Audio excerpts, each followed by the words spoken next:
Si vous vouliez prendre place, s'il vous plaît.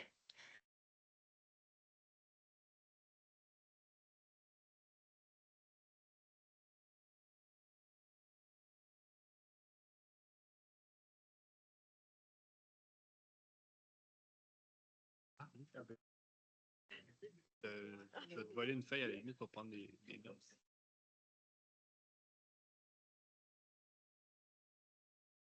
Je vais te prendre une feuille bleue, hein?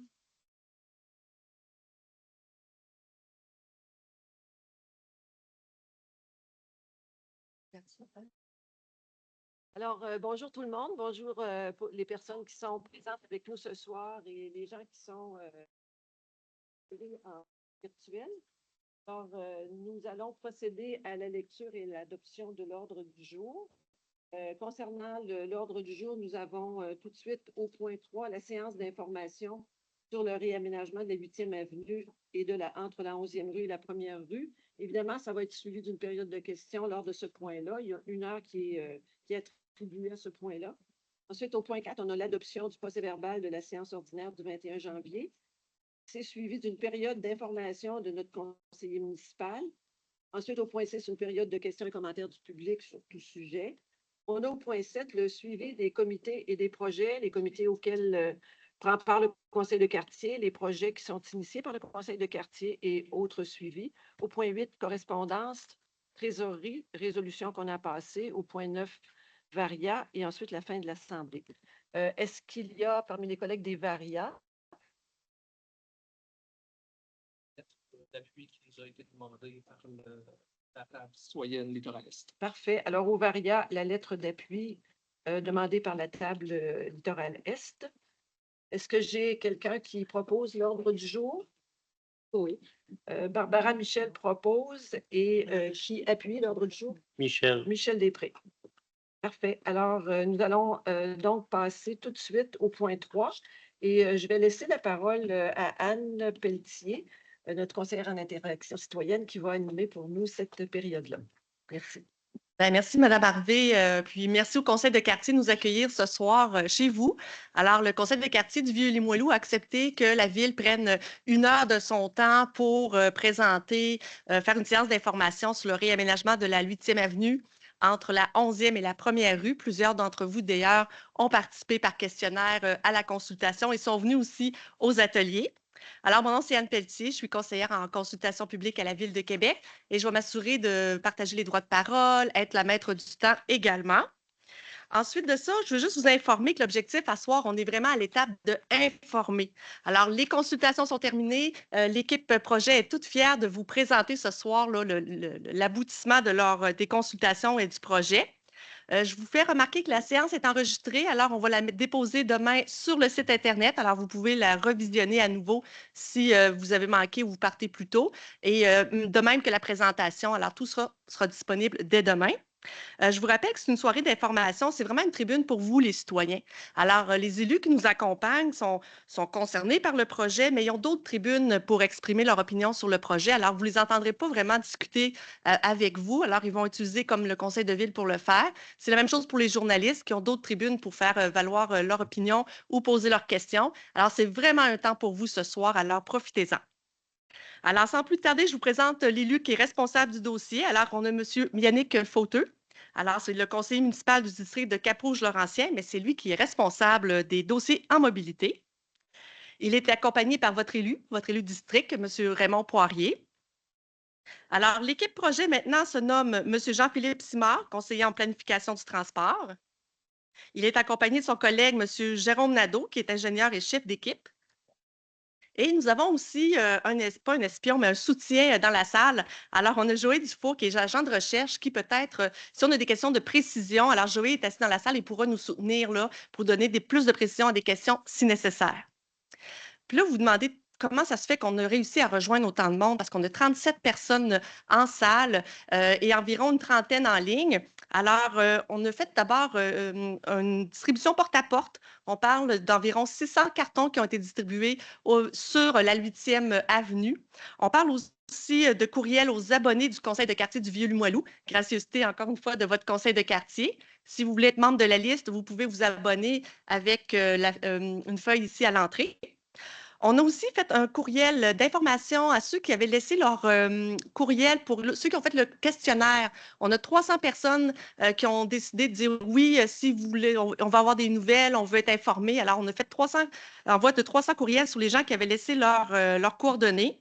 La table de concertation vélo est informée et votre élu et votre conseil de quartier a fait beaucoup de publicité sur Facebook. Alors, un gros merci de nous avoir soutenus.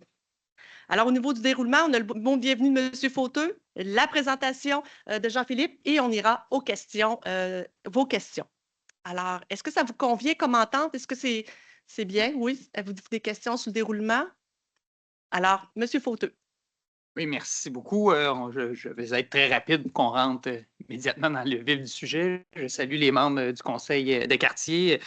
Également, je salue l'équipe de la ville. C'est quand même, on arrive à un point là, un livrable qui a respecté différentes démarches. Mon collègue Raymond va faire la conclusion, mais je vous remercie également là, tous les gens qui se sont déplacés, ceux qui sont en ligne, pour votre présence. Moi, je suis un nouvel élu. On est à 3 mois de notre temps en fonction et je peux confirmer que les consultations publiques, c'est l'élément que j'apprécie le plus de mon travail parce que je pense que ça me donne confiance à notre capacité à s'impliquer, à dialoguer, puis à faire nos arbitrages. À date, on a eu des rencontres très intéressantes, même si des fois, c'est pas on a des obstacles et des éléments qui ne sont pas toujours faciles de trouver des éléments qui vont satisfaire tout le monde. Aujourd'hui, je pense que ça a été bien dit en introduction, c'est la fin d'une étape.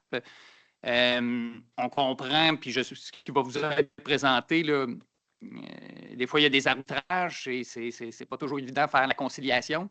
Nous, on est là pour écouter et évidemment, ben, vos commentaires, même si on arrive à quelque chose qui est un peu plus tangible, ça va être dans l'expérimentation par après qu'on va voir avec vos commentaires comment on s'ajuste. Donc, là-dessus, je ne vais pas prendre plus de votre temps, à part de vous remercier d'être présent et remercier tous ceux qui ont contribué en amont aux activités de réflexion qui ont pu permettre de bonifier le projet. Alors, je vous en remercie. Merci, M. Fauteux. Je vais juste ajuster le micro.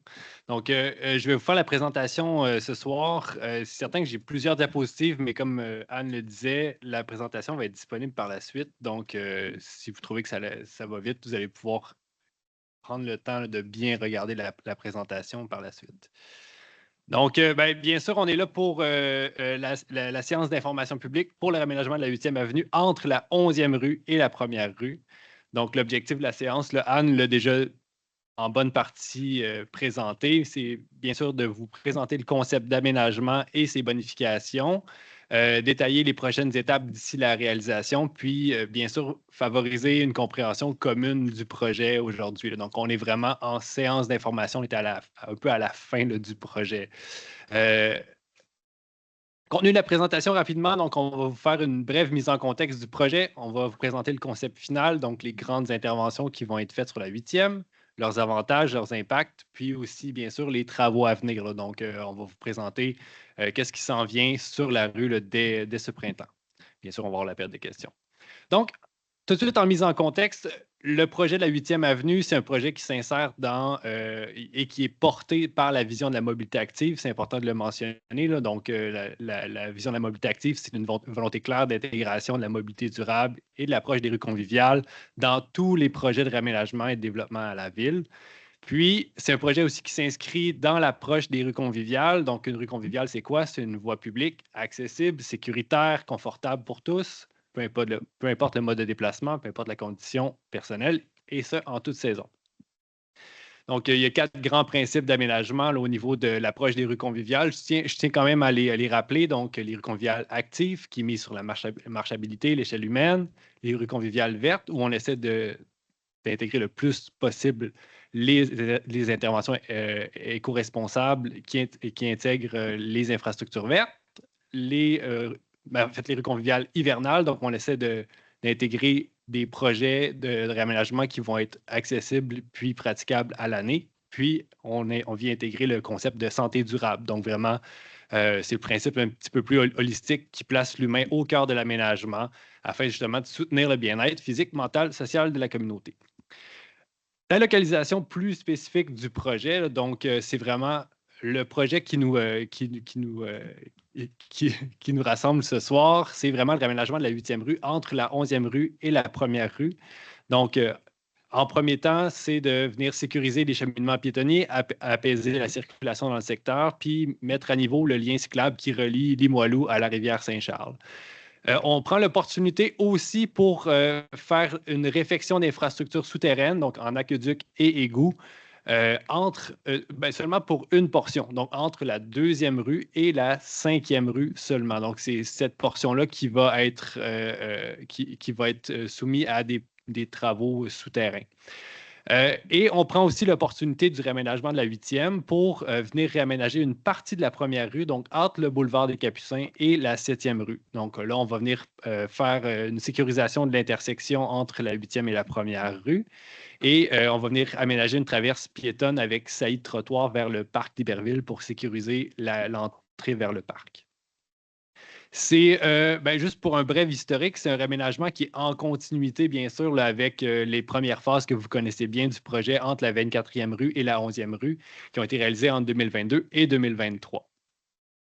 Je vous fais un bref et rapide rappel des différentes étapes du processus de participation citoyenne qui ont déjà été réalisées pour l'ensemble des phases du projet entre la 24e rue et la 1re rue. Donc, juste pour vous mettre en contexte, c'est un projet qui avait déjà été présenté, qui avait eu déjà vraiment plusieurs activités de participation citoyenne. Donc, en juin 2021, il y avait eu questionnaire en ligne qui nous avait permis de mettre en place un atelier d'échange en mars 2022 avec des scénarios d'aménagement. Et en mai 2022, l'ensemble des tronçons, l'aménagement final pour l'ensemble des tronçons, donc vraiment entre la 24 et la 1re, avait été présenté aux citoyens et entériné.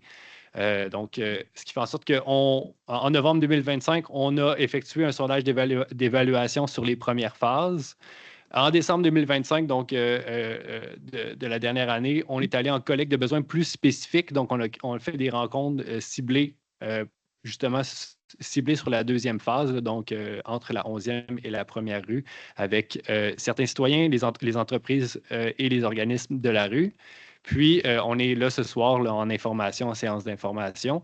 Sachez que le processus de participation, il ne s'arrête pas à la séance d'information. Comme l'a mentionné M. Fauteux, il y a une bonne partie du processus qui est en évaluation aussi. Là, donc, il y a une partie où on va évaluer aussi nos projets, puis on peut faire des ajustements à posteriori par la suite. Aussi, ça, c'est important de le mentionner. Là. Donc, nos projets de réaménagement, on ne fait pas juste les livrer, on les évalue par la suite. Puis s'il y a des modifications à faire, c'est toujours possible encore. Je ne vais pas rentrer dans tous les détails, mais voici les différentes priorités qui avaient été exprimées par les citoyens en amont du projet lors des consultations passées. Là, donc, bonifier l'espace aux piétons et les liens cyclables, sécuriser davantage les intersections, bonifier le verdissement. Il y avait des inquiétudes par rapport à la séparation physique entre les piétons et les cyclistes aussi qui avaient été mentionnées. Envisager les chicanes devant les institutions, optimiser les intersections surélevées, assurer le respect des normes en matière de liens cyclables.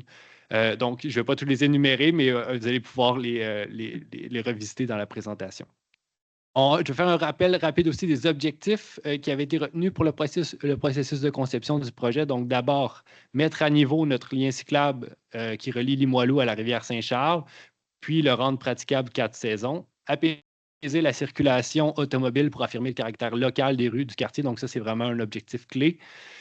Offrir un cheminement piétonnier sans obstacle continu, confortable et 4 saisons pour nos piétons et porter une attention particulière à l'aménagement des intersections.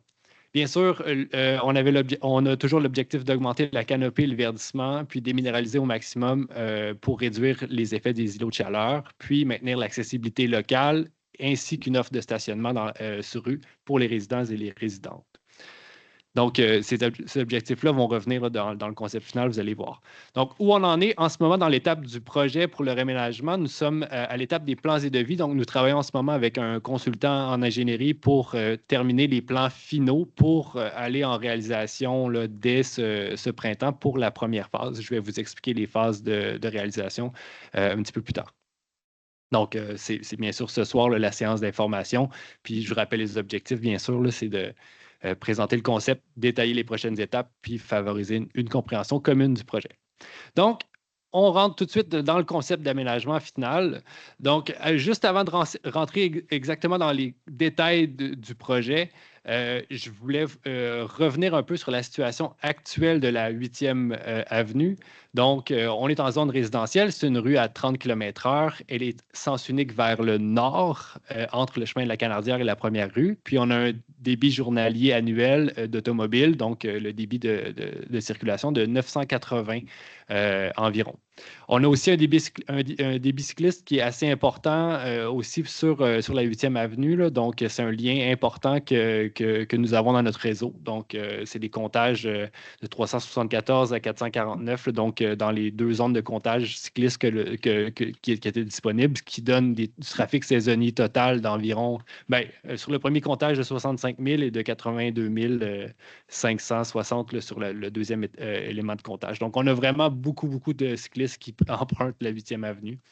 On a aussi fait des observations sur le terrain, donc avec nos équipes pour essayer de bien comprendre les comportements des différents usagers. Puis ce qui a été noté par les personnes qui ont fait les observations, c'est qu'on a des comportements de circulation de transit et certains comportements dangereux, donc accélération rapide, arrêt glissé à l'intersection de la 4e rue, la 5e rue, avec des comportements à risque. Donc, ces pratique-là, bien sûr, cause des conflits entre les automobilistes et augmente le risque de conflits dangereux entre les piétons et les cyclistes. Là. Donc, on voit la ligne en rouge qui est sur la diapositive. C'était un des usages un petit peu problématiques là, qu'on voyait en transit à travers le quartier qu'on va essayer de tenter d'atténuer le plus possible.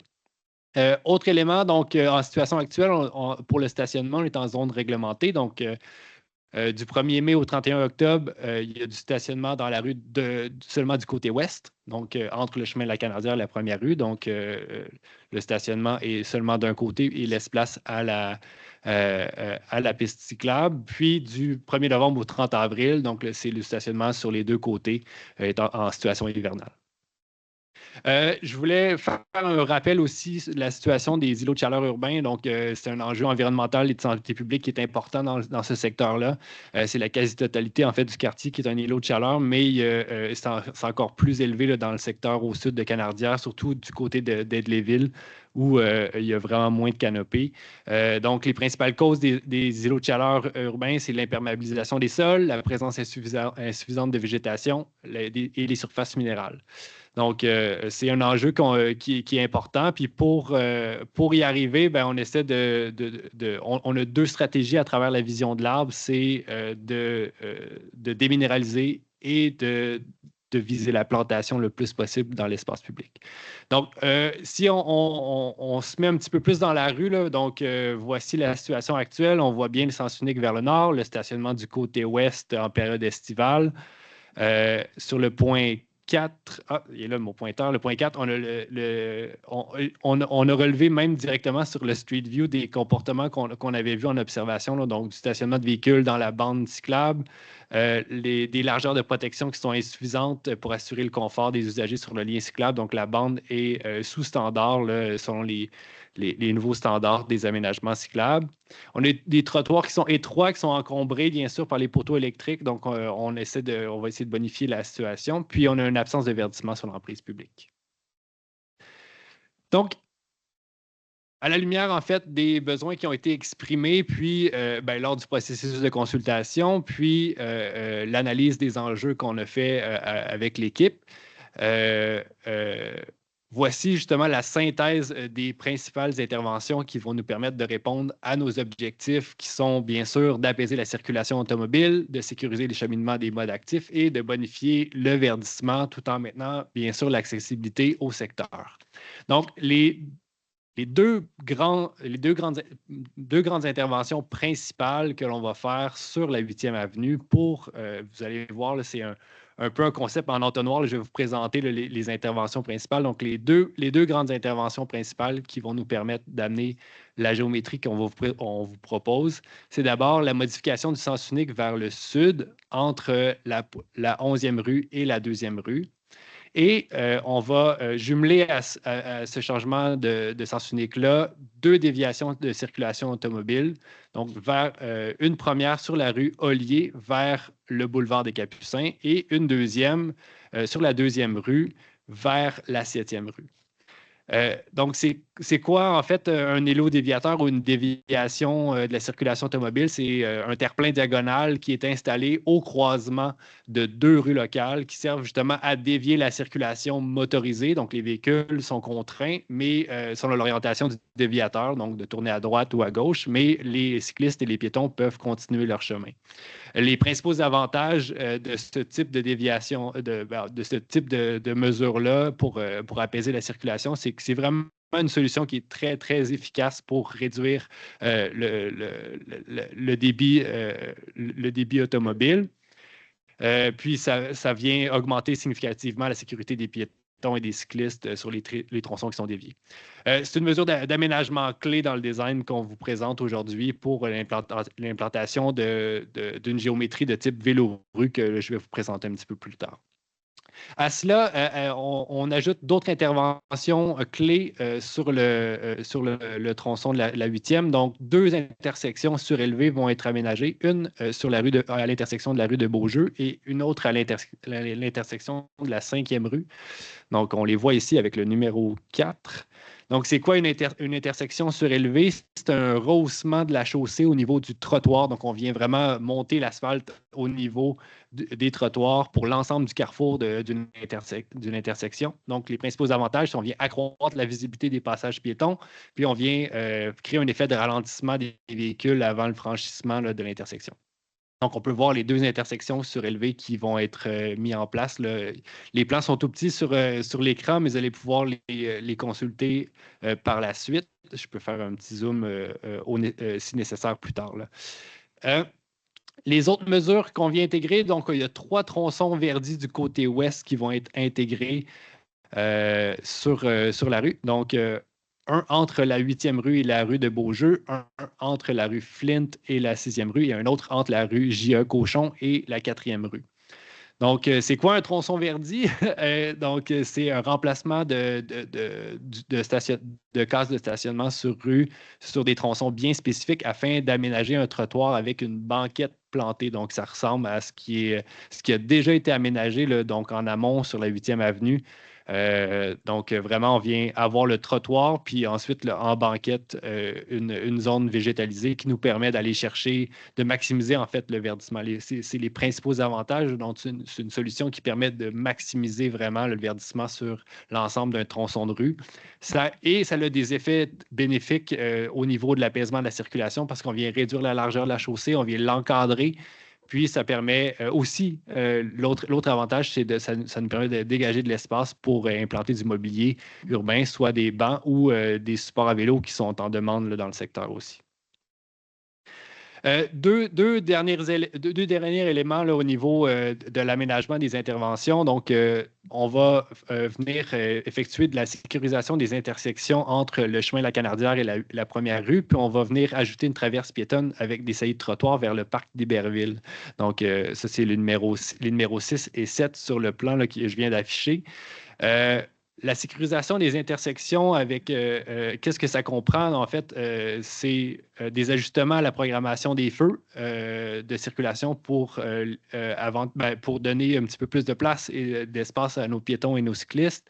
C'est du marquage aux traverses piétonnes. C'est l'ajout de marquage vert pour affirmer la continuité du lien cyclable aux intersections.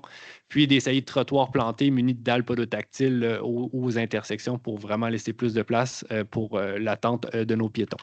Donc, bien sûr, il y a plusieurs avantages à venir mieux gérer nos intersections principales. C'est bien sûr, on va avoir une gestion intelligente du temps au feu pour éviter l'attente excessive et favoriser les modes actifs, une meilleure lisibilité de l'intersection pour tous les usagers, puis l'intégration des meilleures pratiques en accessibilité universelle. Donc, je vous disais, dalles podotactiles, puis avoir un marquage qui est bien adéquat pour bien voir nos traverses piétonnes. Donc, ces grandes mesures principales-là qui vont s'appliquer sur la 8e avenue nous permettre en fait de vous présenter la géométrie plus spécifique de la rue sur la 8e avenue. Là. Donc, les aménagements, donc la modification du sens unique, l'ajout de déviation, puis les autres mesures que je viens de vous présenter nous permettent l'aménagement d'une rue conviviale de type vélo-rue. Et qu'est-ce que ça comprend, un aménagement de vélo-rue comme ça? C'est d'abord l'aménagement d'une piste cyclable unidirectionnelle à mi-hauteur en direction nord. Donc, on remplace notre bidirectionnel qui était directement sur la chaussée en marquage par une piste donc à mi-hauteur qui va vers le nord, ainsi qu'une chaussée désignée pour les cyclistes vers le sud. Donc, vraiment, il y a un partage de l'espace entre les véhicules et les cyclistes vers le sud. Et on vient maintenir le stationnement du côté ouest sur la 8e avenue pour la majorité des tronçons, sauf les trois tronçons verdis qu'on vous a présentés tout à l'heure.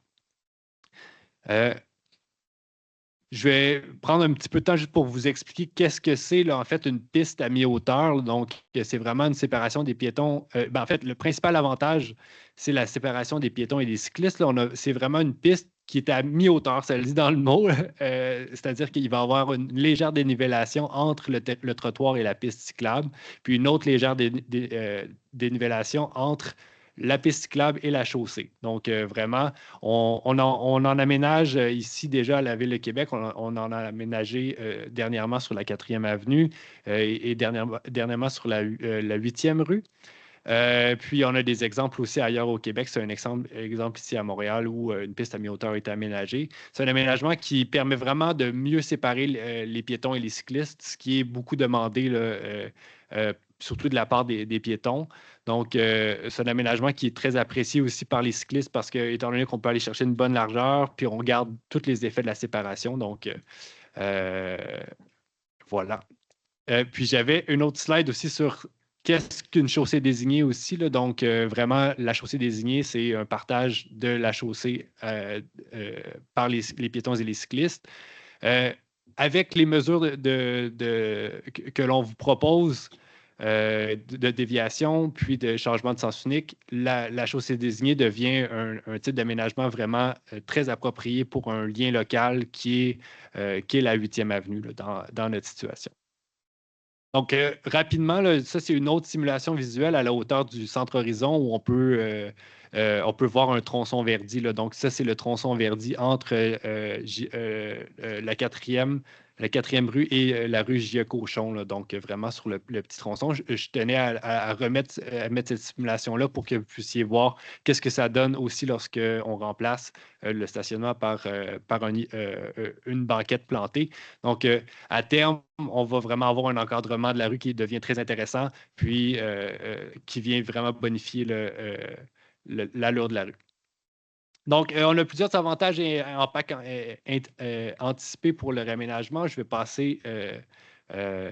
vais essayer d'aller un peu rapidement là-dessus pour qu'on ait du temps pour les questions. Mais bien sûr, on a un impact qui est appréhendé sur le stationnement. Là. Donc, comme vous avez pu le comprendre, on va venir pérenniser la situation estivale, c'est-à-dire que la piste qu'on va venir aménager à contresens, à mi-hauteur, elle va être 4 saisons. Donc, on va aussi la déneiger l'hiver, mais ça implique que le stationnement du côté est va laisser place à la piste.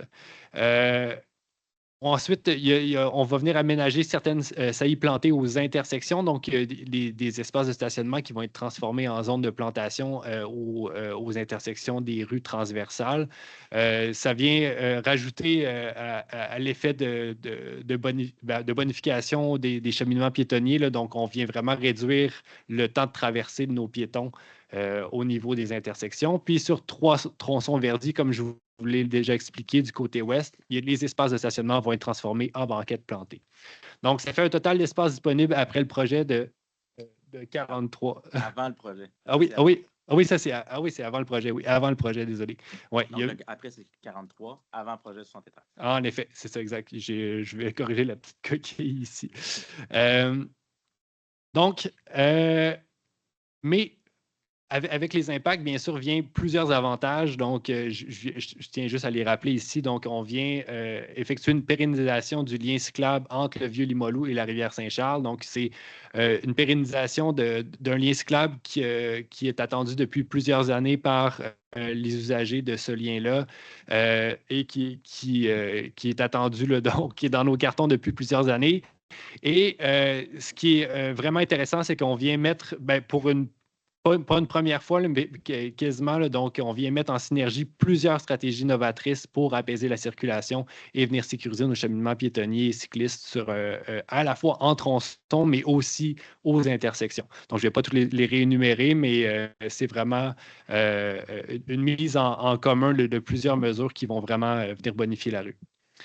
Et à cela s'ajoutent bien sûr d'importants efforts en déminéralisation et en verdissement pour augmenter la canopée et bien sûr réduire nos îlots de chaleur. Donc, c'est 30 arbres potentiels pour l'ensemble du projet, puis 725 mètres de surface de déminéralisation de surface qui vont être bien sûr déminéralisées et plantées. D'ailleurs, je fais un bref rappel aux propriétaires qui sont riverains de la 8e avenue. On a envoyé une communication, une lettre aux différents propriétaires qui étaient ciblés pour rajouter de la déminéralisation en espace sur les cours avant en espace privé. Donc, il y aurait la possibilité là, de faire déminéraliser votre terrain pour certains propriétaires qui sont sur la 8e avenue en même temps que le projet pour venir bonifier le verdissement encore plus du projet, là. Donc, si vous avez une façade en asphalte ou en béton ou en gravier, vous avez certainement déjà été contacté là, par moi et mon collègue Joey.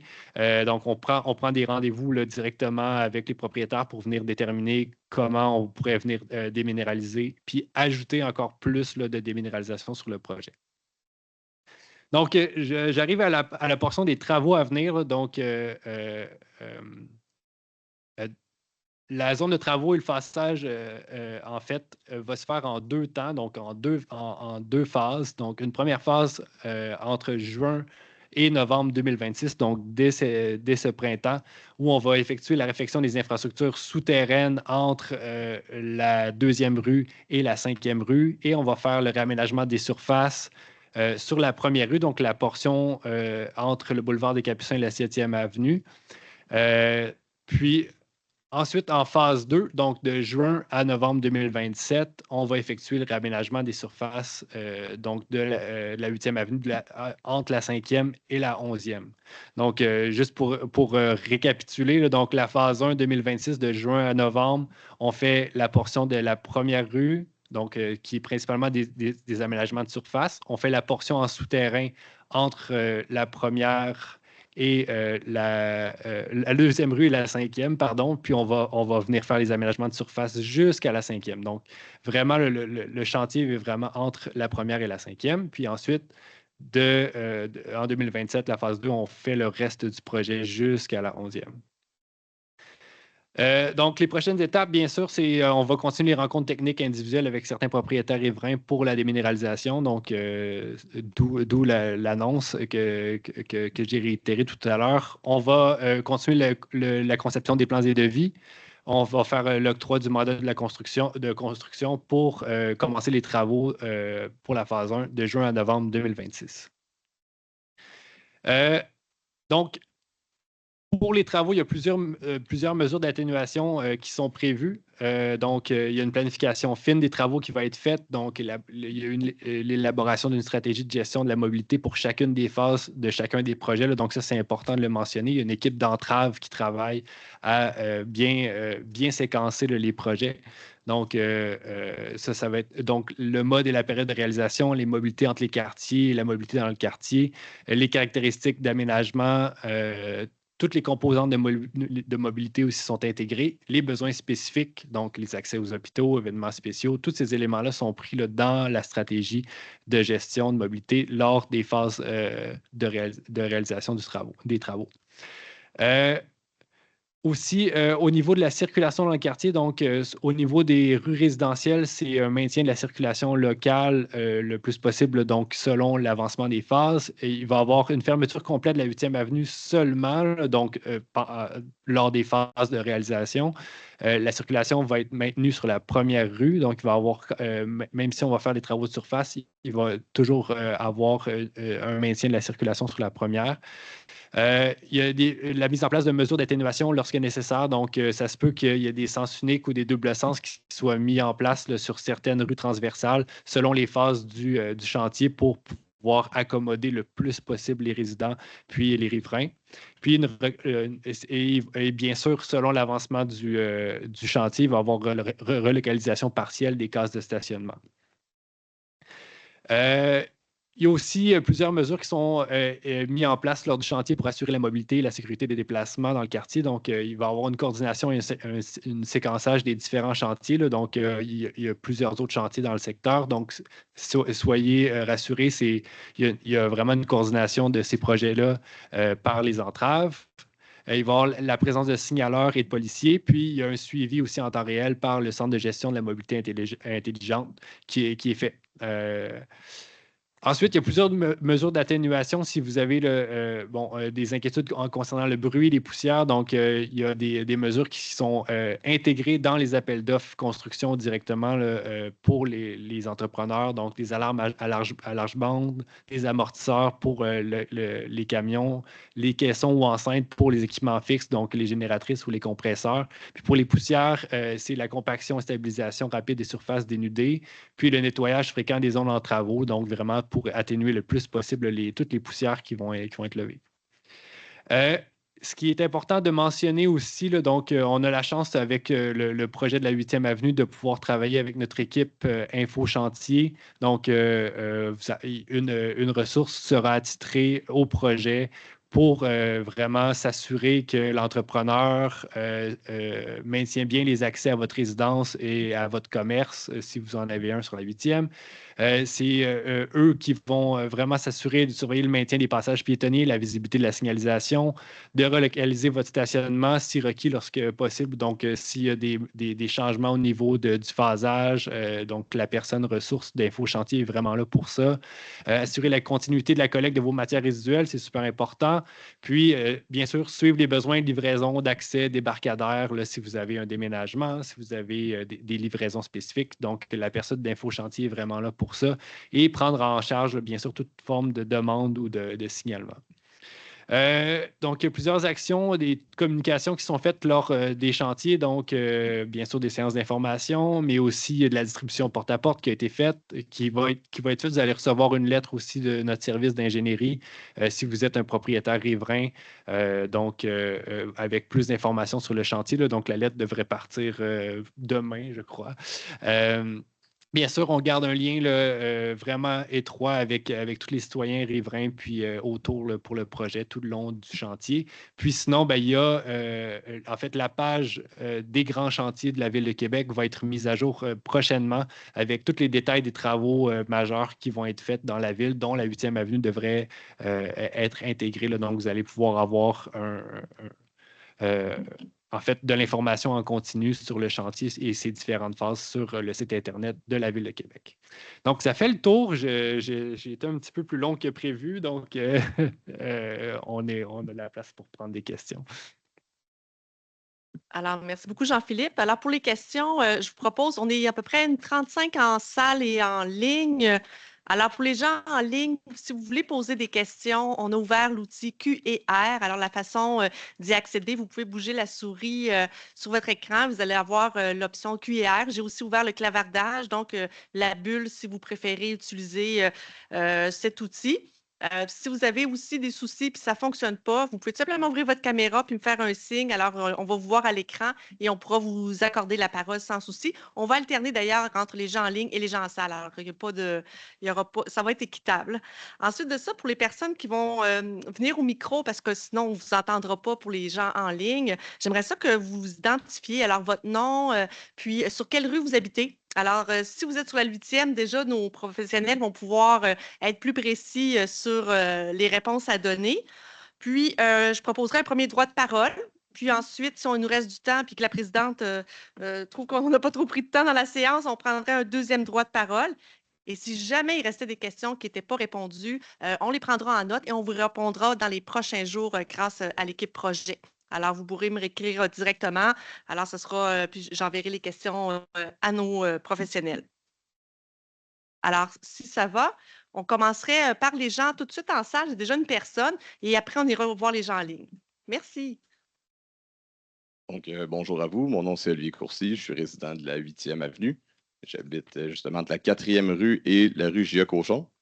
J'ai plusieurs questionnements au propos de l'aménagement qui est proposé. Je commencerai par demander est-ce que l'achalandage, qui est le très grand achalandage du centre Horizon, ainsi que du nombre grandissant des activités là, de l'église Saint-Charles de Limoilou, qui amène beaucoup de monde dans le quartier, a été considéré pour l'aménagement et le retrait des stationnements dans le secteur. Oui.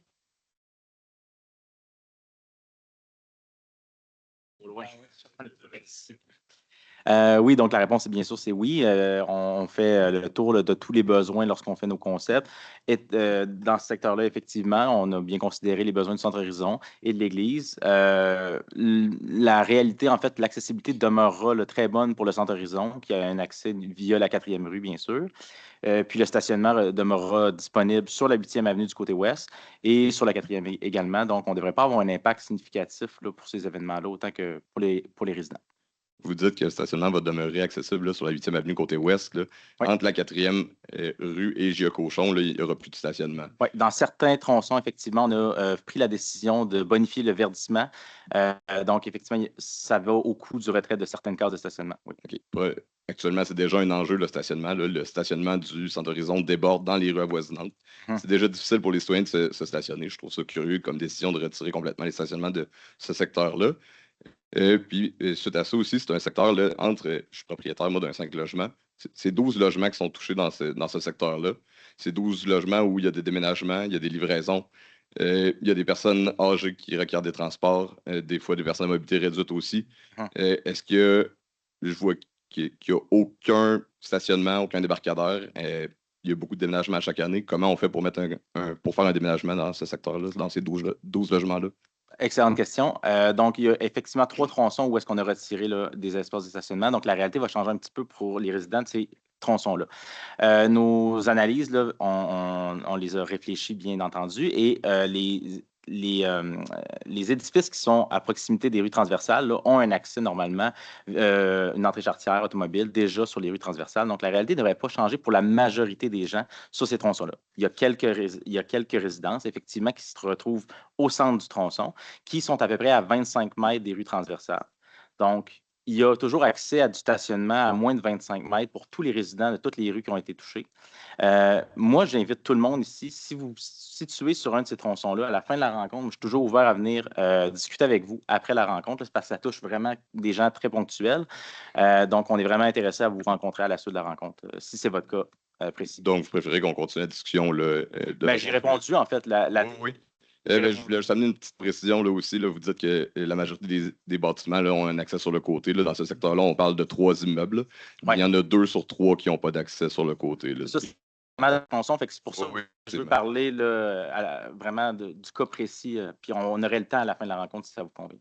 OK, donc je vais aller vous voir à la fin de la rencontre. Là. À la fin de la rencontre, toute la rencontre à 9h? Ben, en fait, vu qu'il y a un conseil quartier qui se déroule, Oui, moi, puis- on peut en parler à la fin, Parfait, prendre les puis je travaille coordonnées, aussi prendre les là-après. coordonnées s'il faut, puis se contacter Parfait. par la suite aussi. Parfait.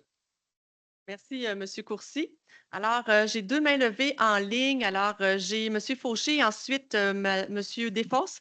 Et Mme Riverain, je ne vous oublie pas, là, j'ai vu que vous avez laissé un commentaire, alors je vais le lire à la salle. Alors, M. Fauché, vous pouvez, on vous écoute, votre micro est déjà ouvert. Alors, juste à prendre la parole, on vous entend.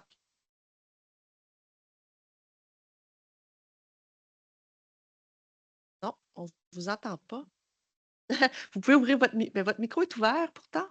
Bon, on va, en attendant pour le problème, on va aller à Monsieur Desfosses.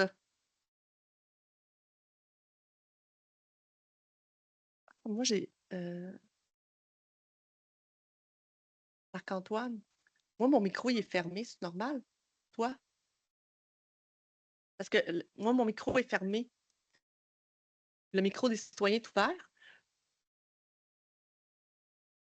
Ils n'ont pas le droit de parler. Ça ne sera pas long, M. Fauché. Je ne veux pas juste m'assurer parce que. Ben non. OK. On va aller en. Tu peux-tu me débloquer, s'il te plaît, Marc-Antoine, le micro, parce que j'avais vraiment mis ouvert. Pendant ce temps-là, on va prendre le commentaire de Mme Riverain. Alors, Mme Riverain mentionne, oui, le micro est barré, effectivement, là, on va s'assurer. Alors, au niveau de Mme Riverain, il demande, il y aura un feu de circulation au coin de Ollier et des Capucins pour faciliter le virage automobile à gauche, soit en direction nord pour rejoindre le chemin de la Canardière. C'est sa première question. Si c'est le cas, elle voit un problème de sécurité pour cette manœuvre. Si j'ai bien compris la question, la réponse serait non, mais donc je comprends que ce sera un feu au coin Capucin, Oli? Oui. Non, il n'y a pas de feu qui est prévu là, dans le cadre du projet à cet endroit-là. OK. Alors, j'espère que ça répond à votre question, Mme Riverain. Alors, on va poursuivre avec M. Fauché qui a écrit sa question finalement. Merci, M. Fauché, c'est apprécié en attendant qu'on règle le souci. On parle de, oui, augmentation des vignettes sur les rues avoisinantes et sur des Capucins. Alors, c'est ces questions. Est-ce qu'on va augmenter le nombre de vignettes? Et deuxièmement, 640 8e Avenue, je n'ai pas eu d'avis de proposition de déminéralisation. Alors, il serait peut-être intéressé, là, M. Fauché, à vous rencontrer l'équipe. Alors, comment il fait pour prendre contact avec vous? Alors, peut-être la première question sur les vignettes, puis ensuite, comment vous contacter? Oui, donc pour ce qui est des vignettes, il n'est pas prévu actuellement là, qu'on impacte ou qu'on modifie les conditions de circulation, des stationnements, en fait, sur les rues avoisinantes. Nos calculs là, démontraient qu'il y avait de la capacité sur les rues transversales. Je prends vraiment quand même le commentaire en note. Puis, c'est une mesure qui pourrait être apportée là, aussi dans le futur, là, sans problème. Oui, oui, pour nous rejoindre, donc ça va être possible à travers Anne, là, mais oui, ça va être directement avec moi et mon collègue Joey là, pour la déminéralisation. Si on n'avait pas ciblé votre terrain, on pourra voir là, qu'est-ce qui est possible. Puis ça se peut qu'on en ait échappé un, c'est pas impossible, là, mais on avait bien fait le tour. Mais oui, on peut prendre contact avec vous sans problème. Ah, merci, M. Fauché. Vous avez mes coordonnées d'ailleurs sur l'inscription pour la rencontre en ligne et aussi sur l'avis porte-à-porte que vous avez reçu. Alors, anne.pelletier@ville.québec.qc.ca, vous avez ça avec l'inscription en ligne. Alors, on avait aussi une question. En salle, ça va bien? Sinon, présentez-vous directement au micro, puis il n'y a pas de ligne. Alors, je pense que c'est Monsieur Desfos qui pose la question. Durant les travaux entre la première et la 5e rue, les propriétaires avec un stationnement auront-ils une option de stationnement de rechange? Euh, Oui, ben, il y a une adaptation là, tu sais, pour le stationnement. Donc, ça va vraiment se faire avec l'équipe du bureau Info Chantier qui travaille vraiment là, à relocaliser les espaces de stationnement en période de chantier. Donc, vraiment selon le tronçon où le chantier va avancer, là. Donc, tronçon par tronçon, lorsque le chantier va se mobiliser, il va y avoir relocalisation ou accommodation là, pour le stationnement, pour les périodes vraiment spécifiques où les riverains sont impactés. Donc ça va vraiment se faire avec l'agente du bureau Info Chantier qui va être attitrée au projet. Merci beaucoup. Alors, on va passer une question en présentiel et on revient avec vous pour les gens en ligne. Merci. Bonjour, mon nom est Jean-Pierre Savard, j'habite la Première Avenue. C'est juste pour une question d'éclaircissement, là. La 8e avenue, je suis cycliste, OK? 8e avenue, on oublie ça l'été prochain. 4e avenue, on oublie ça l'été prochain, travaux pré-tramway. 1er avenue, on oublie ça l'été prochain, travaux pré-tramway. Est-ce que la 3e avenue va rester ouverte tout l'été pour les cyclistes? C'est la seule qui nous reste, là, pour traverser la rivière Saint-Charles. La réponse est oui. Là. Normalement, la troisième avenue, il n'y a aucun projet de planifié. Puis je dirais même que la quatrième va être circulable dans certaines périodes de l'été. Là. Il y a des travaux qui sont prévus de marquage et de signalisation pour justement un lien cyclable. On vous l'a présenté là, dans les dernières semaines. Mais normalement, il n'y aurait pas de travaux là, qui impacteraient la circulation au niveau de la quatrième. À part ceux-là que je vous parle. Fait que oui, effectivement, la huitième ne sera pas utilisable là, malheureusement cet été. Non, c'est Mais... pas, c'est juste une anecdote d'éclaircissement. Oui, je comprends. Il n'y a pas de problème. Oui, merci. Merci beaucoup. Merci beaucoup, M. Savard. Alors, vas-y. Oui, merci. Il me dit que je peux continuer. C'est vrai. Merci. Alors, on a M. Fauché qui voulait qu'on détaille le tronçon entre la première rue et la deuxième rue. Il voudrait avoir plus d'informations, là. Puis je pense qu'on a une diapo qu'on peut montrer sur le secteur. Oui, la première rue et la deuxième. Dans ce tronçon-là, il y a une déviation qui est prévue justement au nord, donc à la deuxième rue. Cette déviation-là, elle sépare la circulation sur la huitième. Donc, la circulation sur la huitième ne pourra pas continuer sa route vers le sud à cet endroit-là. Donc, on est en sens unique vers le sud au nord, sur tout le long du projet qu'on vous a parlé. Par contre, à la deuxième, il y a une déviation qui amène les gens vers la 7e avenue. Donc, vous allez devoir tourner à droite pour aller accéder à la 7e avenue et accéder par la suite à la première rue. Pour ce qui est de la circulation qui provient du sud, on doit inverser le sens unique entre la première et la deuxième rue sur la 8e avenue. Donc, il y a un petit bout de la 8e avenue, donc celui que vous nous posez des questions, là, il est inversé le sens unique pour qu'on ait une circulation vers le nord. En fait, elle est déjà vers le nord. C'est la seule qu'on maintient, le sens unique vers le nord. C'est vrai que pour vous, dans le cadre du projet, c'est le seul endroit où est-ce que le sens unique est inversé. Là. Mais pour vous, il n'y a pas de changement à cet endroit-là. Le sens unique reste vers le nord. Pour accommoder, par contre, la déviation, c'est la deuxième rue où on devra changer le sens unique qui est actuellement vers l'ouest. On devra le mettre vers l'est pour que les gens puissent sortir, bien sûr, de la deuxième rue pour accéder à la 9e avenue. En espérant que ça répond à votre question. Encore une fois, je prendrai les coordonnées de monsieur ou madame si Oui. nécessaire. Oui, n'hésitez pas à écrire. Là, je vous ai mis dans l'outil de conversation mon courriel. Alors, envoyez-moi vos questions, puis on pourra vous répondre plus spécifiquement. Puis, on va passer à une question en salle. On a M. Claveau. Alors, on vous écoute. C'est le fun, je n'ai pas besoin de le présenter. Petite question, là, je veux témoigner de ce que M. Courcy a dit tout à l'heure là, concernant le stationnement. Moi, je suis résident de la 3e rue. Mon bureau est sur la coin de la... Pardon, je suis trop... Résident de la 3e rue, mon bureau est sur la 8e. Et puis, depuis qu'on a réaménagé là, la 3e, ma rue et le coin de la 4e, on a retiré plusieurs stationnements. Puis effectivement, moi, je constate une pression là, qui a accru sur j'ai de la misère parfois à me trouver un stationnement pour mon véhicule en face de chez moi ou dans le coin. Là, c'est difficile. Fait que j'ai de la misère à croire que vous avez bien considéré cet aspect-là, là, parce que tout à l'heure, je crois, c'est Jérôme, c'est vous qui avez dit il y a 76 stationnements, vous les réduisez à 43 dans le secteur. J'ai de la misère à croire que ça n'aura pas un effet sur les résidents, là, les gens qui habitent. Ça, j'ai bien de la misère à croire à ça. Puis mon autre concern, si je peux dire, mon autre problème, c'est la construction, quand ça va avoir lieu. Pour l'avoir vécu dans ce coin-là, sur la 3e rue, c'était un peu le chaos.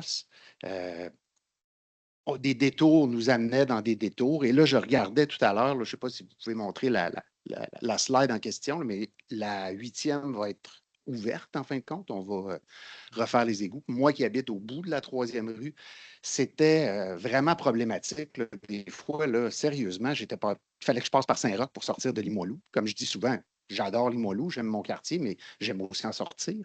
Et c'était problématique. Puis quand vous avez dit, Jean-Philippe, tout à l'heure, que rassurez-vous, on s'en occupe, ça ne me rassure pas vraiment si je constate ce que j'ai vu les années passées. Fait que ça, c'est moi, en tout cas, pour moi, c'est un irritant, là, parce qu'on a vécu dans la poussière, puis même si, je veux dire, les gens en construction arrosent et tout, là, mais en été, là, ça devient sec, on respire de la poussière, c'est assez épouvantable. Fait que ça me fait un peu peur, là, je dirais, là, cette construction-là.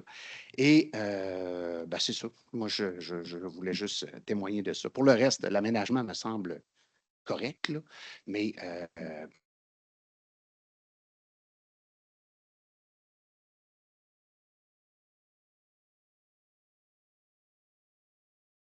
En fait, je suis d'accord avec vous, là, c'est l'affirmation qu'il n'y a pas d'impact, je suis d'accord avec vous. Il y a quand même un impact, là. On change les habitudes des gens, on enlève 30 cases de stationnement. Puis c'est un choix qu'on a fait en fonction des sondages qu'on a fait avec la population. Depuis 2021, ça a été vraiment un très grand travail avec la population où on a vu que les priorités étaient au niveau de la canopée. C'était dans les éléments qui nous étaient demandés. Donc, on a fait un compromis ici de retirer certains stationnements, une trentaine sur 75 environ, au profit d'arbres, qui était une des demandes principales là, des citoyens du secteur. Donc, c'est un choix vraiment avec les citoyens qu'on a consulté là, tout le long du processus. Le 30 espaces qu'on retire, nous, on fait vraiment je ne dirais pas le pari parce qu'on est convaincu que les espaces qui sont sur les rues transversales vont permettre de modifier les habitudes puis stationner sur des rues transversales si besoin. Puis peut-être, souhaitons-le, peut-être que des transferts modaux aussi vont s'opérer puis que les gens profiteront plus de la marche ou du vélo et auront encore moins besoin de leur véhicule. Donc, c'est le compromis qui est fait ici dans le projet. Exact. Puis pour la portion au niveau des travaux, je comprends que c'est certain que un chantier, ça amène certains types de désagréments. Sachez qu'il y a vraiment un effort important qui est fait au niveau des entraves à la ville. Puis comme je vous disais, le bureau Info Chantier fait un travail de maître. Donc, c'est pas mon premier chantier que je coordonne. Puis c'est une équipe qui est vraiment à l'écoute des citoyens, qui est disponible aussi. Donc, ils vont venir à vous, mais n'hésitez pas à aller vers la ressource parce que c'est vraiment très accommodable. Ça l'aide beaucoup, beaucoup, beaucoup à faire passer une période qui, en effet, est quand même difficile. On ne va pas se le cacher. Là, c'est certain que des travaux majeurs, c'est important. Mais on le fait pour bonifier le plus possible le quartier Limoilou qui on croit... en fait, dans lesquels on veut mettre des efforts là, importants pour qu'on puisse le bonifier à terme. Tout à fait, je pourrais. D'accord. Merci. Merci, M. Claveau. Je prends une question en ligne de Mme Simard. Elle souhaitait savoir, elle habite sur la 8e avenue. Elle voulait savoir si on allait enfouir les fils. C'est une très bonne question. L'enfouissement des fils, en fait, c'est une pratique qui est très difficile, en fait, parce que les fils, en fait, les poteaux sont de propriété d'Hydro-Québec. Puis, en fait, à la Ville de Québec, pour le moment, au niveau des raménagements de rue dans nos quartiers centraux, on travaille surtout avec nos poteaux dans la situation. C'est-à-dire qu'on essaie de créer des géométries, puis faire des aménagements qui sont avec poteaux, si on veut, parce qu'on a des contraintes assez majeures pour l'enfouissement des fils. En fait, il y a des contraintes de coût, mais il y a des contraintes aussi de faisabilité, c'est-à-dire que tous les branchements doivent se faire par le souterrain. Donc, tous les branchements sur tous les bâtiments qui sont riverains, qui sont des branchements soit aériens ou ailleurs, doivent être retirés pour être modifiés en souterrain. Donc, en plus d'être coûteux, c'est coûteux aussi pour les riverains. Là. Donc, c'est une opération qui est majeure, donc vraiment l'enfouissement des fils. Sachez qu'on aimerait beaucoup ça, autant que vous le considérez. C'est une contrainte importante lorsqu'on a besoin de faire une conception de géométrie, mais ça nous pousse à trouver des solutions qui restent vraiment intéressantes pour nos rues, nos quartiers centraux avec des situations plus étroites. Mais donc, on va travailler encore pour les prochaines années, là, donc avec nos poteaux d'hydro. Jean-Philippe, si je peux me permettre. Oui, vas-y. Par contre, au niveau de l'aménagement, on vient Oui. élargir les trottoirs, puis on Oui, absolument. vient élargir les trottoirs surtout aux endroits des intersections. Oui. Puis c'est souvent là que les poteaux sont. Fait que on va réussir, vous allez voir en fait là qu'il va y avoir beaucoup plus d'espace pour manœuvrer autour des poteaux d'Hydro-Québec. Donc même s'ils restent là, normalement l'aménagement devrait quand même faciliter de cohabiter avec les poteaux. Absolument. Puis au niveau de la géométrie, le trottoir du côté est va être surtout celui qu'on va bonifier. Donc souvent, ce qu'on fait comme décision ou comme arbitrage, c'est qu'on va prendre le côté où sur certaines rues, c'est rare qu'on ait des poteaux de chaque côté. Là. Souvent, ils vont être alignés d'un côté. Donc, on vient essayer de bonifier au maximum la section qui a peu de poteaux. Donc, vraiment, là, ici, du côté est, on vient vraiment bonifier donc, du côté de la piste à mi-hauteur que je vous expliquais, il y a vraiment une bonification majeure du trottoir pour qu'on puisse être capable de vraiment aller chercher les standards d'aujourd'hui au niveau de nos trottoirs, puis qu'on puisse avoir un cheminement sans obstacle. 4 saisons. Merci beaucoup pour votre question. On vient de voir votre commentaire qu'elle appréciait les précisions. Alors, Diane et Mme Bilodeau, je ne vous oublie pas. Vous êtes inscrits sur ma liste pour les prochaines questions. Mais j'ai une deuxième question de M. Courcy. Oui, donc pour faire du pouce avec ce que monsieur a dit, là, je vais juste revenir sur les statistiques de stationnement. Je pense que vos statistiques sont un peu incomplètes. Là. Ça concerne seulement le côté ouest de la rue. Est-ce que ça se peut? On parlait du nombre, oui, c'était le côté ouest lorsque la piste cyclable était en fonction. OK. Donc, est-ce que vous avez les statistiques incluant le côté ouest qui est aussi très Je n'ai pas les chiffres OK. lorsque la piste cyclable n'était pas en fonction, non. C'est bon, ça serait intéressant parce que ça fait quand même. Ça minimise un peu l'impact, je trouve, en passant de 70 à 40. On comparait les situations estivales, effectivement. Oui, parce que ça va aussi avoir un impact là, sur toute l'année. Et ensuite, vous dites que le but était de verdir. Je suis 100% d'accord avec ça. Je trouve ça curieux comme tronçon. C'est un des tronçons quand même où est-ce qu'il y a le plus d'arbres qui a été décidé de condamner du stationnement. Il y a aussi du renflement là, de trottoirs là, au coin de la 4e rue puis de la 8e avenue qui a été fait dans les travaux des dernières années. On a déjà coupé des stationnements, non pas pour y mettre des arbres, mais pour y mettre du béton. Fait que si le but était de revitaliser, je pense que c'était un bel endroit de le faire et de pouvoir conserver les stationnements qui sont là au lieu d'y mettre du béton. Fait que je sens qu'il n'y a pas vraiment de compromis qui a été fait là, pour réaliser les objectifs de conserver le stationnement ainsi que de revitaliser le secteur. Vous avez une question précise, mais sinon, votre commentaire, on le prend vraiment en note. Puis, Oui, bien, ma question, c'est pourquoi il y a du béton qui a été ajouté au lieu de mettre un arbre si c'est ça le but, alors qu'on aurait pu sauver un autre stationnement peut-être plus loin dans le tronçon. Là. Ça va un peu à l'encontre avec les objectifs que vous avez nommés au début. Je ne sais pas si Jean-Philippe a la réponse. Moi, je ne faisais pas partie de cette équipe projet-là. Par contre, je prends la question en note. Puis si vous voulez qu'on vous réponde là, par la suite, précisément pour ce gonflement-là, il n'y a pas de problème. On pourra oui, j'apprécierais. Puis je vais continuer aussi dans la même lignée. Là. Le début du projet était en 2021. Moi, j'habite là depuis 2019. Je voulais savoir là, les statistiques justement pour voir. Vous dites que les rues avoisinantes vont être capables d'absorber le coupure de stationnement. Ces statistiques-là ont été prises en quelle année?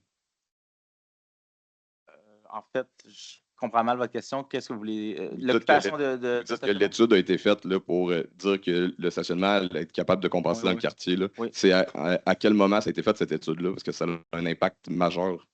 Bien, ça a été fait depuis le début du projet en 2021, lorsqu'on était en avant-projet. Parfait. Je tiens à vous dire qu'en 2021, on était en situation pandémique. Il n'y avait aucune activité au Centre Horizon. Il n'y avait aucune activité à l'église Saint-Charles de Limoilou. Fait que je pense que ça se pourrait que les chiffres soient erronés et que l'étude ne reflète pas la réalité. Je comprends vos inquiétudes, mais je veux vous rassurer vraiment, on est pas mal convaincus de nos choix. Puis je peux vous parler peut-être des phases qui ont été réalisées de la 8e avenue où on a fait le même travail. Puis même dans les secteurs où le stationnement est beaucoup plus sous pression, devant le cégep, devant l'école secondaire. Donc vraiment, c'est les mêmes impacts, même peut-être plus grands en fait en termes d'espace de stationnement qu'on a eu là. Puis on n'a eu aucun vent négatif, même après la consultation que Joey et Jean-Philippe ont fait. C'est pas un élément qui était problématique du tout, le post-projet. Donc, je vous rassure que c'est quelque chose que je pense que vous allez bien vivre quand même avec la situation. Je comprends votre situation particulière devant la façade de votre édifice. Puis ça, je veux vraiment qu'on s'en parle après la rencontre. On prendra le temps là, de oui, bien, moi, je vais devoir quitter. Si je peux vous donner mes coordonnées, là, maintenant, là, je vais devoir quitter pour le travail. Oui, il n'y a pas de problème. On peut les prendre tout de suite. Merci. Alors, merci beaucoup. Alors, j'ai comme prévu 2 questions en ligne. D'abord, j'ai Diane qui nous pose la question. Comme il ne sera pas possible de circuler sur la 8e avenue pour se rendre à la rivière Saint-Charles via la piste cyclable pendant plusieurs mois, sera-t-il possible de faire une piste cyclable temporaire sur des gradins? En passant, je suis propriétaire sur la 8e et elle trouve que c'est un très beau projet. Alors, ouais.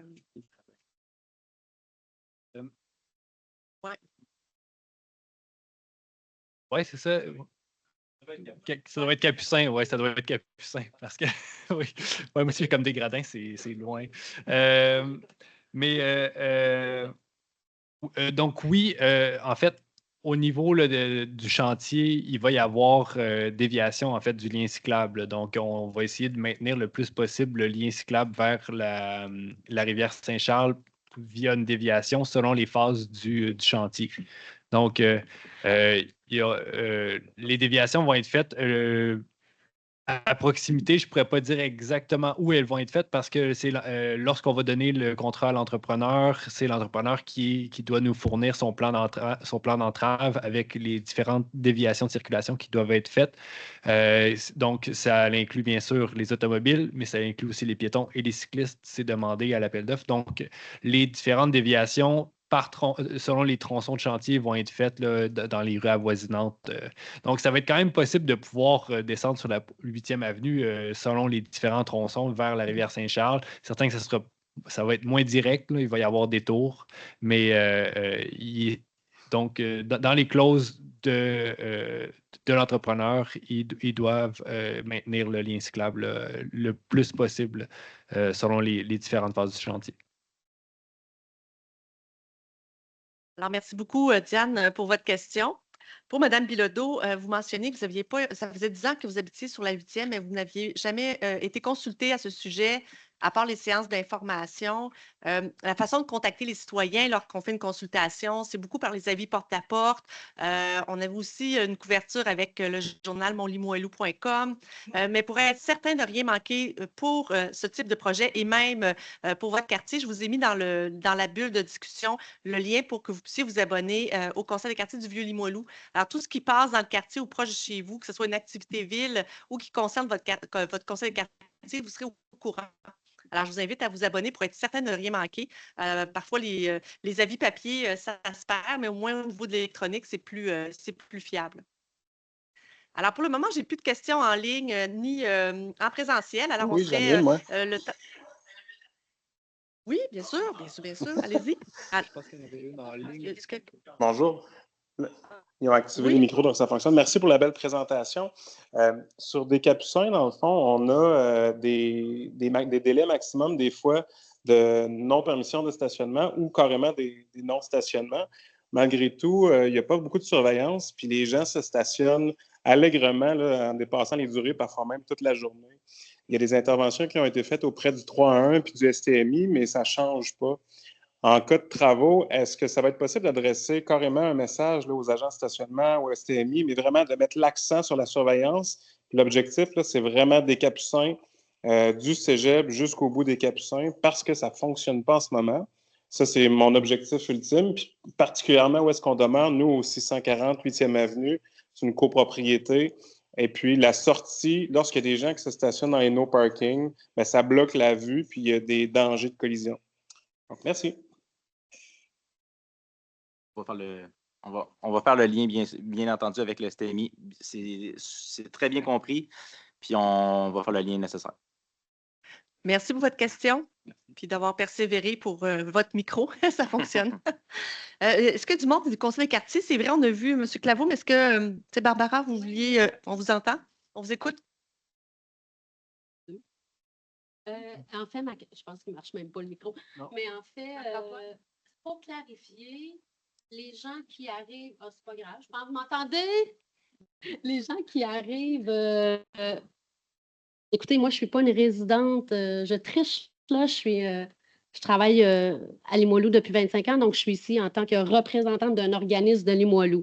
Donc, tous les jours, je suis dans l'obligation de prendre ma voiture pour me rendre au travail. Et je me demandais, est-ce que l'entrée qui parle de Beauport du Frein là, sur la 1er avenue, juste pour m'assurer, est-ce qu'elle va être ouverte, elle, ou elle va être fermée tout le temps des travaux et on va devoir passer là, par Saint-Roch, etc.? C'est malheureusement dur pour moi précisément de vous dire comment que le chantier va s'opérer à cette intersection-là, mais normalement, la circulation de la 1er avenue va demeurer. Okay. Je mettrai ma main au feu que la bretelle aussi d'autoroute va être ouverte toujours, mais je ne peux pas rien garantir. Okay. Première rue, j'ai-tu dit 1er avenue? L'accès de la bretelle d'autoroute qui donne sur la 1re rue, okay? Cette intersection-là, il y aura des chantiers quand même, là, mais normalement, la circulation devrait demeurer là, en tout temps pratiquement. Mais je ne peux rien garantir. Mais... Oui, normalement, là, dans le chantier, il devrait toujours avoir maintien.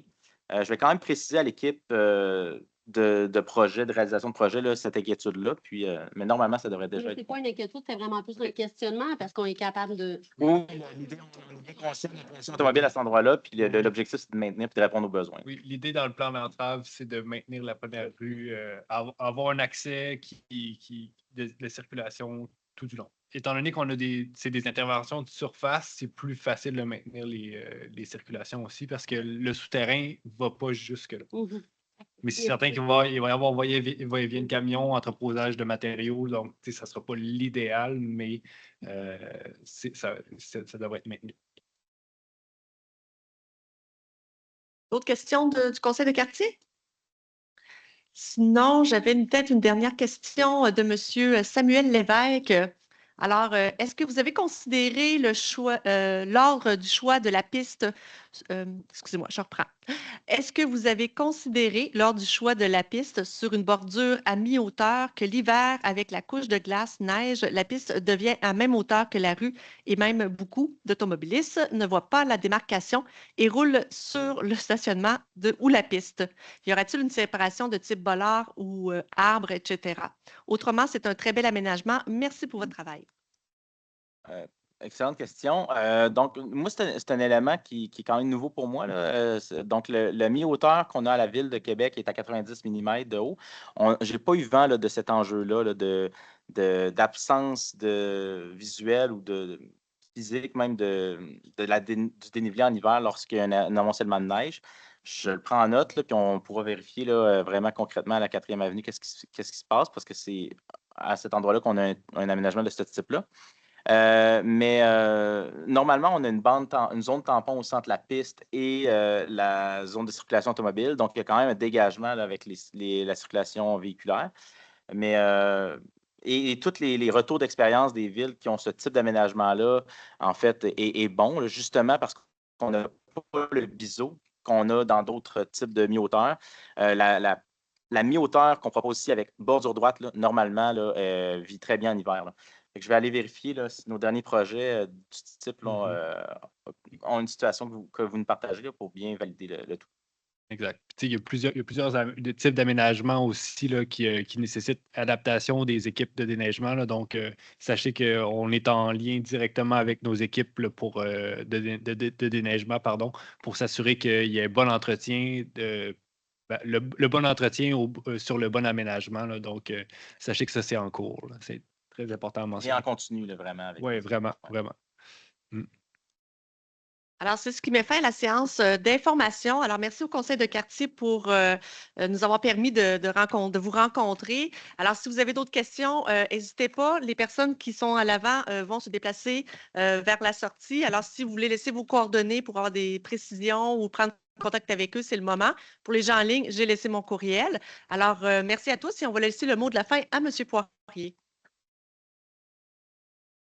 Pour vous remercier dans un premier temps de votre participation, de votre écoute également. Je pense que vous étiez nombreuses. Ça montre bien que ce type d'aménagement-là continue de susciter beaucoup d'intérêt, beaucoup de curiosité également dans le secteur. Je pense que dans le contexte de ce projet-là, M. Vauteux l'a mentionné d'entrée de jeu, dans le fond, c'est un projet au long cours qui atterrit finalement. Je pense que c'est un projet aussi qui était attendu. Je noterai, ça a moins percolé dans la consultation, mais l'aménagement également du passage piéton entre le parc d'Iberville, à la sortie du parc d'Iberville, c'est aussi un aménagement qui était désiré, qui était demandé, entre autres par les parents, par les usagers, usagères du parc depuis à peu près une décennie. Donc, je suis extrêmement content de voir que ça a été intégré également à ce projet d'aménagement-là et qu'on profite justement des travaux prévus sur la première rue pour ajouter également cet aménagement sécuritaire-là. Et je mentionne également sur le plan des arbres et du verdissement, ça reste également une demande au long cours aussi. Donc, je suis content qu'on continue de trouver des solutions, des approches, des méthodes pour bonifier un peu la canopée dans ce secteur-là. On l'a vu avec la carte des îlots de chaleur, c'est quand même un enjeu qui est majeur, couplé également avec des enjeux particuliers associés aux zones de proximité, dans un contexte où en plus on sait que la chaleur veut pas, c'est un effet multiplicateur sur les polluants atmosphériques. Donc, sans nécessairement dire que ça va transformer la situation, mais à tout le moins, ça va contribuer à atténuer les risques ou atténuer les impacts en partie. Alors, je suis très content de voir également ces éléments-là s'ajouter au projet. et en route vers les 2 étés de travaux et de pouvoir profiter ensuite de l'aménagement. Merci beaucoup aux équipes pour vos présentations. Merci à nouveau pour votre attention. Et ceux qui veulent rester avec nous, il y aura une excitante séance du Conseil de quartier qui va suivre dans quelques instants après le battement.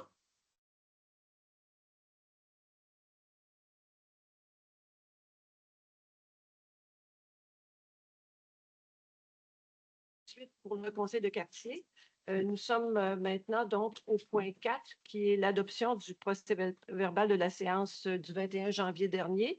Alors, mes collègues, vous l'avez eu. Je voudrais savoir s'il y avait des corrections, des modifications.